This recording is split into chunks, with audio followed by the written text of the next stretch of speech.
Hello dear students, Ranjeet Kumar Academy में आप लोगों की स्वागत स्वागत है। पर्ल एस बक जी के द्वारा रचित इंडिया थ्रू अ ट्रेवलर्स आई का हम लोग लाइन बाय लाइन एक्सप्लेन देख चुके हैं, फर्स्ट टू लास्ट पैराग्राफ तक। और पिछले क्लास में हम लोग इसी चैप्टर का ये ट्रू फॉल्स ये सभी चीज़ों को देखे थे। आज की क्लास में डियर स्टूडेंट्स हम लोग B22 से आंसर द फ्लोइंग क्वेश्चन और इसके समरी को देखेंगे। चलिए स्टूडेंट्स स्टार्ट किया जाए। इंडिया थ्रू अ ट्रेवलर्स आई, जो कि लिखा गया है पर्ल एस बक जी के द्वारा लिखा गया है। तो कहा जा रहा है स्टूडेंट कि why was the land between Bombay and Madras famished, यानी कि बम्बे से मद्रास के बीच की जो भूमि थी वो फेमिस्ड क्यों हो रखी थी, मतलब वो अकालग्रस्त क्यों हो रखा था, वहां पे सूखा जैसा हालात क्यों रखा था। तो आप सभी लोगों को पता है डियर स्टूडेंट्स कि ये जो ब्रिटिश जो रूल है, यहाँ पे पब्लिक लोगों के कल्याण करने के काम करने के बजाय वो लगातार वो एक्सक्यूज किए रहते थे, वो कल्याणकारी काम करते नहीं थे। और नतीजा क्या हुआ था, एक भी मतलब वो कुआं को डग नहीं किए थे, खुदवाई नहीं करवाए थे, हाई बॉटल होने के बावजूद भी। सो उसी वजह से है ना। लेकिन यहाँ पे देखा जाए, कहता है क्या कि the land between Bombay and Madras was famished, यानी कि बम्बे और मद्रास के बीच की जो मतलब भूमि जो है, जमीन जो है, वो अकालग्रस्त हो रखा था, क्योंकि artisans bills were not sunk even though the water table was high, यानी कि वाटर टेबल हाई होने के बावजूद भी वहां पर आर्टिसन बेल खुदवाया नहीं गया था, मतलब बनवाया नहीं गया था, जिससे कि लोगों को पानी मिल सके, है ना। आर्टिसन बेल होता है क्या है, तो जमीन पर खोजे जाने वाले वह गड्ढा जहाँ पे मतलब एक प्रेशर आने के बाद मतलब क्या, जहाँ पे प्रेशर से क्या होता है, पानी खुद ब खुद एकत्रित होने लगता है और लोग उसका यूटिलाइजेशन करते हैं, ठीक है। तो हाई वाटर लेवल के होने के बावजूद भी वहां पर कोई कुआं की व्यवस्था नहीं था, दूसरे पानी के स्रोत की व्यवस्था नहीं था, इसलिए बम्बे और मद्रास के बीच की जो भूमि था वो अकालग्रस्त हो रखा था, या सूखा या बंजर समान हो रखा था, ठीक है। आगे चला जाए dear students. Why did Indian always blame the British for their suffering, कहा जा रहा है कि जो इंडियन जो लोग हैं, है ना, ये हमेशा से अपने सफरिंग के लिए, अपने कष्ट के लिए हमेशा से मतलब ब्रिटिश को ही ब्लेम क्यों करते रहे हैं। तो यहाँ देखा जाए डियर स्टूडेंट्स, कहा जा रहा है डियर स्टूडेंट्स कि Indian always blamed the British rule for their suffering, India हमेशा से अपने सफरिंग के लिए मतलब ब्रिटिश को ब्लेम करते रहे हैं, उन्हें मतलब उन पे आरोप लगाते रहे हैं, एक्सक्यूज लगाते रहे हैं, because it provided the subject people with an excuses against work and helping themselves, क्योंकि ये जो ब्रिटिश जो सरकार है ना, ये लोगों को, ये सब्जेक्ट या लोगों को मतलब काम करने के, उसके लिए काम करने के बजाय, उनके हेल्पिंग करने के बजाय वो कभी न खत्म होने वाला इन्फिनाइट एक्सक्यूज, कभी न खत्म होने वाला बहाना बनाता रहता था। As the British had undertaken to feed, clothe and govern them, आज चूंकि ब्रिटिश जो हुकूमत है, ब्रिटिश सरकार जो है, मतलब उन लोगों के ऊपर शासन करती थी, तो कहीं ना कहीं वो जिम्मेवारी लिया था उनको खाना खिलाने का, उनके कपड़े के लिए, उनके जीवन शैली को सुधारने के लिए। बट एक भी ऐसा ना हो सका, इसलिए हमेशा से जो मतलब इंडियन लोग रहे हैं वो क्या किए हैं, तो भारत लोगों को अपनी सफरिंग के लिए ब्लेम करते रहे थे, ठीक है स्टूडेंट्स। नेक्स्ट देखा जाए, who was the real master of the house beach walk visit, अब कहा जा रहा है who was the real master of the house beach walk visit. पहली बात तो ये कि यहाँ पर कोई मास्टर का मतलब कोई गुरु जी या टीचर को नहीं समझना है, ठीक है। यहाँ पर कहा जा रहा है कि जिस घर में पर्ल एस बक विजिट की थी, उस घर का रियल मास्टर कौन था, रियल मालिक कौन था, है ना। तो the real master of the house which Buck visit was the younger brother of the host, यानी होस्ट का यंगर ब्रदर, यहाँ पे इल्डर ब्रदर होना चाहिए था, ठीक है। तो मतलब जिस घर में पर्ल एस बक विजिट किए थे उस घर का मतलब जो मेजबान है ना, तो मेजबान का बड़ा भाई, यहाँ पे आपको इलर होना चाहिए था, मेजबान का बड़ा भाई जो है मतलब क्या था, घर का मालिक था।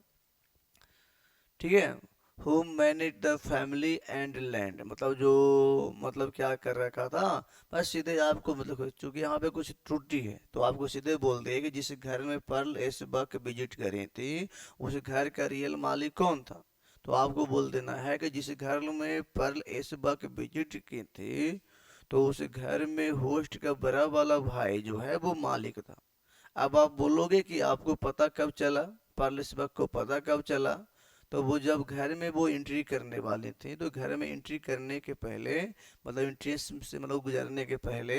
मतलब उनका जो होस्ट है उनको एक अजीब से पिंजरे के पास लेकर के गया और वहीं पर जाकर के इनको पता चला कि मेरा जो होस्ट है ये घर का रियल मालिक नहीं है बल्कि इनके ये एल्डर ब्रदर है। ठीक है, आगे देखा जाए दिया स्टूडेंट्स। नेक्स्ट कहा जा रहा है आपको, अब उसके बाद बोला जा रहा है कि why did the writer not mind her host eating in the opposite corner of the garden. Garden तो यहाँ पे बिल्कुल नहीं होना चाहिए था, आई थिंक यहाँ पे रूम होना चाहिए था, मतलब गलती से वो टाइपिंग गलत हो गया होगा। तो why did the writer not mind her host eating in the opposite corner of the room, यानी कि जो मतलब होस्ट है वो ये रूम के अपोजिट कॉर्नर में खा रहा था या इनके मतलब और पीठ करके खा रहा था। तो इस और को इस चीज को जो पर्ल एस बक है वो माइंड नहीं किए, इस चीज का पर्ल एस बक ध्यान नहीं दिए, मतलब उस बात का बुरा नहीं माने। तो क्यों पूछा जा रहा है, रीजन मतलब रीजन क्यों ऐसा क्यों हुआ। तो the writer did not mind her host eating in the opposite corner of the garden, मतलब रूम, यानी कि जो राइटर हैं वो अपने होस्ट को अपने मेजबान को रूम के अपोजिट कॉर्नर में खाते हुए माइंड नहीं किए, मतलब उस पर मतलब बुरा बात नहीं माने, बिकॉज शी लर्न दैट, क्योंकि उनको समझ में आ गया था या वो समझ चुके थे कि इस प्रकार से उसका जो खाना खाना है मेरी और पीठ पीछे करके ये ज्यादा कुछ नहीं, but it was simply his private devotion to religious feeling, ये उसके रिलीजियस फीलिंग के प्रति एक मतलब क्या था, श्रद्धा था, मतलब जिसे वो अपने बहुत अच्छे तरीके से बहुत मन से पूरा कर रहा था। और ये कोई an act of in hospitality नहीं है, मतलब कोई अतिथि विमुखता नहीं है। यानी कि पहले इस वक्त समझ चुके थे कि ये मेरा जो मेजबान इस तरीके से जो खाना खा रहे हैं मेरी और पीठ पीछे करके या रूम के दूसरे कॉर्नर में जा करके, तो ये उनकी अतिथि विमुखता नहीं है बल्कि उनका जो रिलीजियस मतलब जो निष्ठा रहा है, जो अपना भक्ति की भावना रहा है तो उसको बस पूरा कर रहे हैं, ये अतिथि कोई विमुखता की बात नहीं है, सो वो माइंड नहीं किए। ओके, नेक्स्ट कहा जा रहा है dear students, what does the C mean by saying religion is ever present in human life. कहा जा रहा है कि जब पर्ल इस बात कहती हैं कि religion is ever present in Indian life, यानी कि जो रिलीजन है वो हमेशा से इंडियन लाइफ में रहा है, तो इसका मतलब वो कहना क्या चाहती हैं, उनका कहने का मतलब क्या है। ठीक है, तो बाय दिस स्टेटमेंट से कि मतलब religion is ever present in Indian life, कि भारतीय जीवन में हमेशा से रिलीजन मौजूद रहा है, तो इस स्टेटमेंट से सी मीन्स डेट उनका मतलब है कि religion is deeply embedded in the daily lifes of Indian people, influencing their culture thought and action and every state, मतलब ये जो मतलब रिलीजन जो रहा है उनके जीवन में अंतः मतलब निश्चित रहा है बहुत ही गहराई से, मतलब एम्बेडेड के मतलब हो जाएगा अंतः निश्चित या बहुत ही गहराई से, है ना। तो बहुत ही गहराई से निश्चित रहा है, उनके कल्चर को उनके विचार को और उनके एक्शन को या जीवन को हर पहलू को मतलब क्या करता है, प्रभावित करते हुए, मतलब वो मतलब बहुत गहराई से रहा है या उनके जीवन के लाइफ को कल्चर को संस्कृति को प्रभावित करता है। ओके, नेक्स्ट देखा जाए students, what are her views on the Christian missionary, ये जो क्रिश्चियन जो मिशनरीज हैं उनके प्रति इनका क्या विचार रहा है, पर ऐसे बग जी का क्या विचार रहा है, क्या सोच रहा है, वो देखा जाए दिए स्टूडेंट्स। आई होप आप लोगों को अच्छे तरीके से समझ में आ रहा होगा, है ना। कहा जा रहा है कि what are her views on the Christian missionaries. तो कहा जा रहा है डियर स्टूडेंट्स की her views is that Christian missionaries in India